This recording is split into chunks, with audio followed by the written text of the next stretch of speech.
चुपे चोरी घरावा में घुस गइल बा, काटे खाती साया चोली खुश भइल बा। हाँ, चुपे चोरी घरावा में घुस गइल बा, काटे खाती साया चोली खुश भइल बा।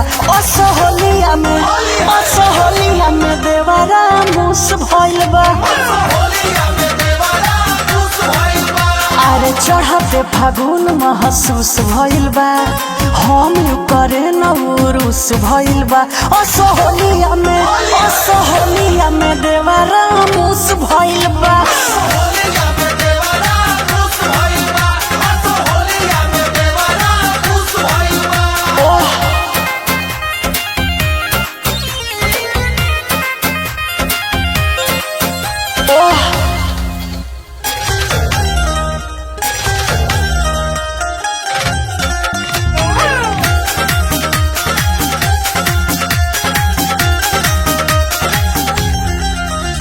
रख दी फगुआ में ओल के, हर गईनी हम तो बोल के।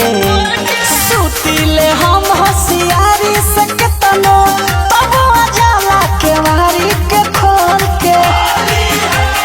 कहेला जवानी हमार जूस भइल बा, खोदे पिचकारी से खरूस भइल बा। असोहलिया में देवारा मुस भइल बा।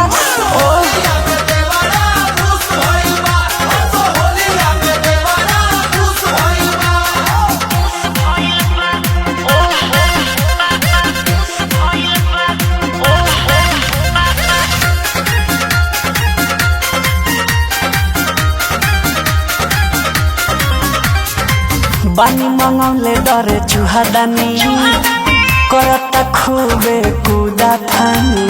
विनय निर्मल चंचल छोटू, लगता होली में कदी हानि। पीके होने पिया कना जूस भइल बा, मानेला ना बात फंटूस भइल बा।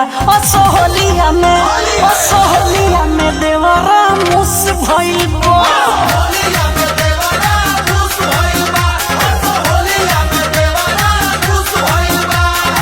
होली में चूहा भइल बा।